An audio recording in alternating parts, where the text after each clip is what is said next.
विद्यार्थियों, आज हम कुमार संभवम के प्रथम सर्ग का 34वां, 35वां और 36वां श्लोक पढ़ेंगे।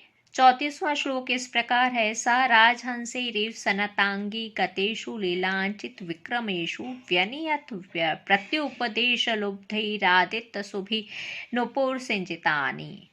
सबसे पहले संधि विच्छेद देख लीजिए। प्रति धन उपदेश, यहाँ पे यण संधि है। ई को या आदेश हो रहा है। प्रत्युपदेश पद बना। लुब्धही, यहाँ लुब्धही धन आदित सुभी, यहाँ पे विसर्ग संधि है। विसर्ग को र आदेश हो रहा है।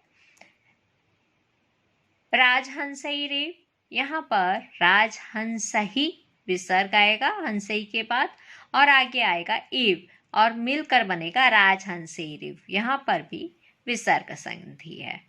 अब अन्वय देखिए। प्रत्युपदेश लुब्धई नुपुर सिंचितानि आदित्य सुभी राजहंसई सनतांगी सा लीलांचित विक्रमेषु गतेषु व्यनियत एव। प्रत्युपदेश लुब्धई का अर्थ है उपदेश शुल्क का प्रतिदान करने के लिए उत्सुक। नुपुर संजितानी, नुपुर की जो ध्वनि है, मधुर आवाज है, उसको आदित्य सुभी ग्रहण करने के इच्छुक। यह ग्रहण करने के इच्छुक हैं कौन? राजहंसई, राजहंसों के द्वारा। सनतांगी, वह नतंगों वाली। सा, उस पार्वती को। लीलांचित विक्रमेशु, सविलास मंथर पादविन्यास युक्त। गतेषु, गतियों में। व्यनियत एव, मानो शिक्षा दी।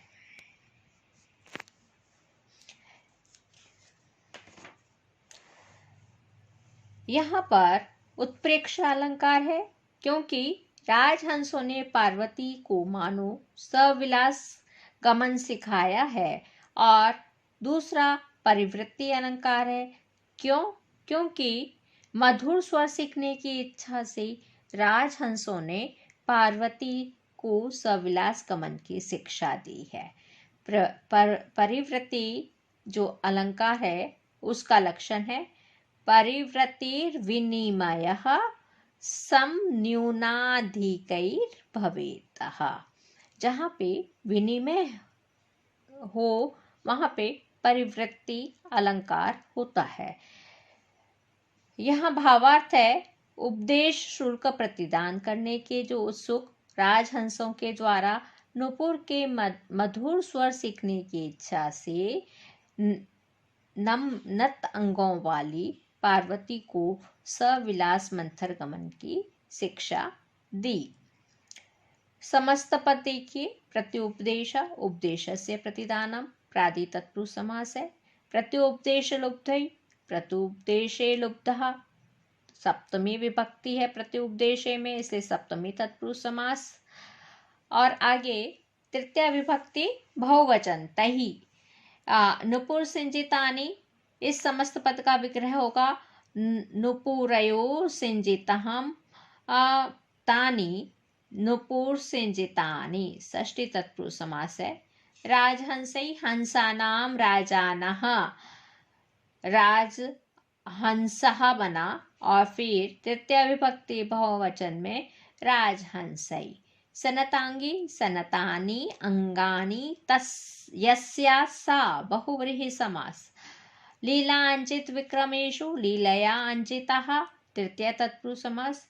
विक्रमायेषु तानि लीला अंचित विक्रमाणि तेषु, फिर बहुव्रीहि समास हुआ।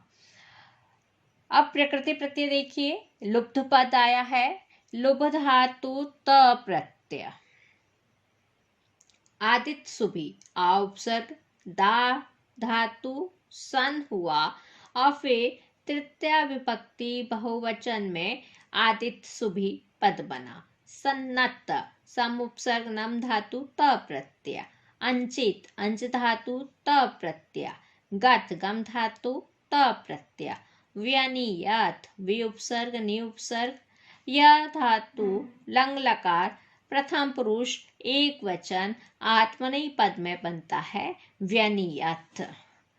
आगे 35वां श्लोक देखिए। वृत्तानुपूर्वे च न च अतिदीर्घे जङ्घे शुभे सृष्टवतस्तदीये शेषाङ्गनिर्माणविधौ विधातुर्लावण्य उत्पाद्य इवास यत्नः। इसका अन्वय देखिए।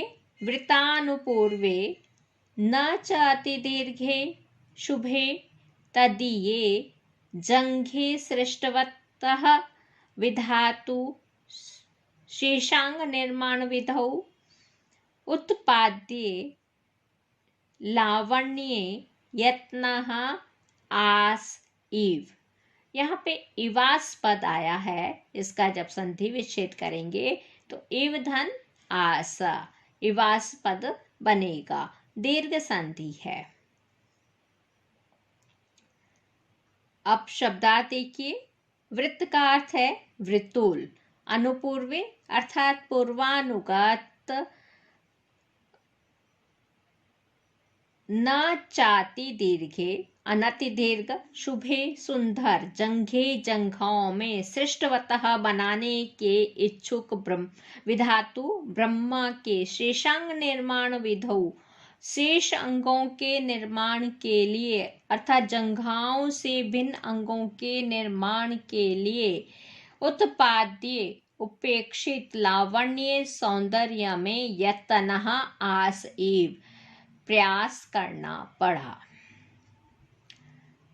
इसका भावार्थ है वृत्तु एवं गोपुच्छाकार, नाति ह्रस्व नाति दीर्घ, शुभ जंघाओं के निर्माण में समस्त सौंदर्य के समाप्त हो जाने पर जंघाओं के अतिरिक्त अंगों की रचना के लिए अतिरिक्त सौंदर्य की रचना का प्रयास करना पड़ा। यहाँ पर उत्प्रेक्षा अलंकार है, क्योंकि पार्वती की जंघाओं के निर्माण में ब्रह्मा ने समस्त लावण्य व्यय कर दिया। पुनः शेष अंगों की रचना के लिए ब्रह्मा नूतन लावण्य की रचना में लग गए, यह कवि की कल्पना है। समस्त पद है वृतानुपूर्वे, वृत्त और इसका विग्रह होगा वृते च ते अनुपूर्वे, कर्मधारय समास, वृतानुपूर्वे। अनुपूर्वे पद आया है पूर्वम अनुगतः, अनुपूर्वा और फिर बना ते, तब बनता है, यहाँ पे हुआ प्रादि तत्पुरुष समास।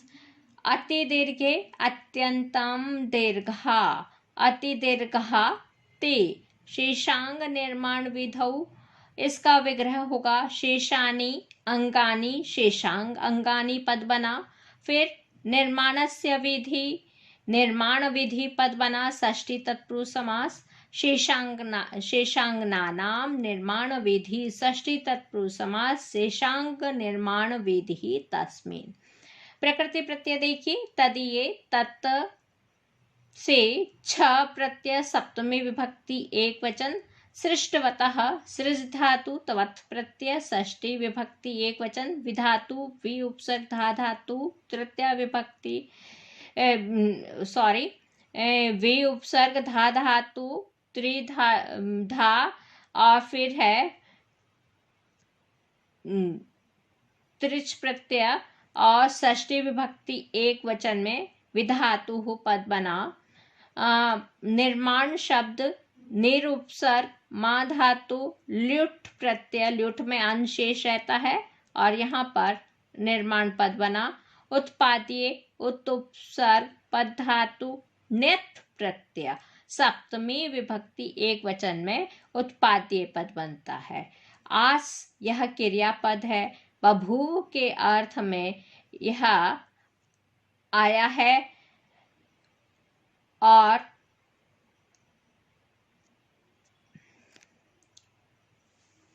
इसका यहाँ पर पार्वती की जंघाओं के का सुंदर वर्णन करने का किया गया है, यह कवि की कल्पना है। अब आगे हम 35वां श्लोक पढ़ेंगे। नागेंद्र हस्तास्त्वचि कर्कशत्वादे कांत शैत्यात् कदली विशेषा लब्धा अपि लोके परिणाहि रूपम जातास्तदूर्वो रूपमान बाह्या। इसका अन्वय होगा नागेंद्र हस्ता। फिर है त्वची कर्कशत्वात् कदली विशेषा एकांत शैत्यात् लोके लब्ध्वा अपि तदूर्वः उपमान बाह्यः जातः। यहाँ संधि विच्छेद देखिए,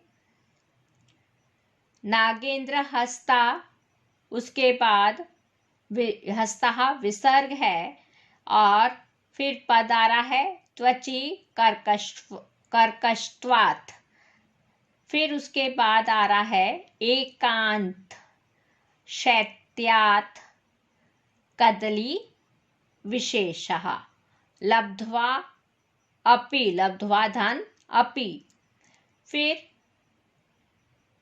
जातः धन तदूर्वो,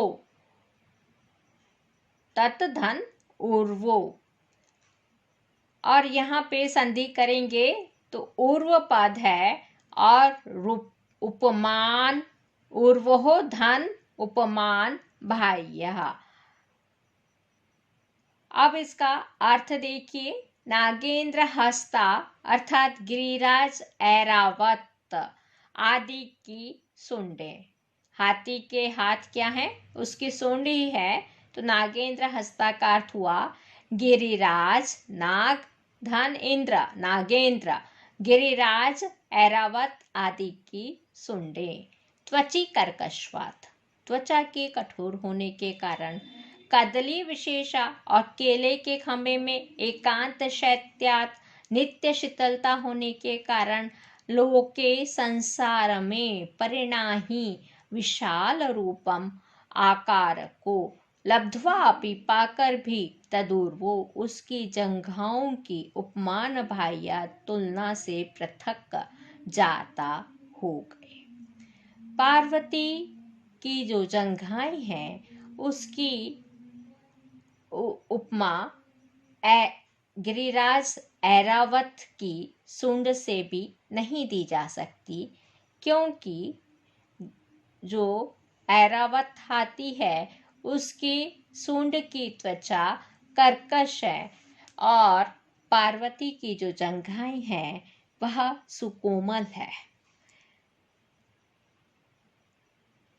पार्वती की जंघाओं को केले के खंभे से भी उपमित नहीं किया जा सकता, क्योंकि केले के खंभे में नित्य शीतलता रहती है, जबकि पार्वती के जो जंघ स्थल है वह उष्म है। इस तरह से यहाँ पर पार्वती के जंघाओं की हाथी के सूंड से और केले के खंभों से तुलना नहीं हो सकती, इसलिए यहाँ व्यतिरेक अलंकार है। भावार्थ देखिए, हाथी के सूंड अपनी त्वचा के अति कठोर होने के कारण और केले के खंभे अति शीतल होने के कारण ये दोनों लोक में विशाल आकार पाकर भी उनकी जंघाओं से तुलना के योग्य नहीं रहे। समस्त पद है नागेंद्र हस्ता। इसका विग्रह होगा नागानाम इंद्रहा नागेंद्रा षष्ठी तत्पुरुष समास। उसके पश्चात नागेंद्रानाम हस्ता, यहाँ पे भी षष्ठी तत्पुरुष समास। फिर आ रहा है समस्त पद त्वची कर्कशत्वात्, त्वची कर्कशत्वात् यह विग्रह है, अलुक तत्पुरुष समास हुआ। कदली विशेषः, कदली नाम विशेषा षष्ठी तत्पुरुष समास। एकांत शैत्यात् इस समस्त पद का विग्रह है एकांतम शैत्यम। कर्मधारय समास पंचमी विभक्ति में एकांत शैत्यात् पद बनता है। तदूर्वो तस्याः उरुः तयोः षष्ठी तत्पुरुष समास। उपमान बाह्य, उपमाने बाह्यः सप्तमी तत्पुरुष समास। प्रकृति प्रत्यय देखिए, कर्कशत्वात् पद है, इसमें कर्कश पद और उसे त्व प्रत्यय और पंचमी विभक्ति एक वचन। शैत्यात् पद, शित पद से क्ष प्रत्यय पंचमी विभक्ति एक वचन। लब्ध्वा, लब्ध धातु त्वा प्रत्यय लब्ध्वा पद बनेगा। बाह्य वहिष धान या प्रत्यय प्रथम पुरुष प्रथमा विभक्ति बहुवचन। धन्यवाद।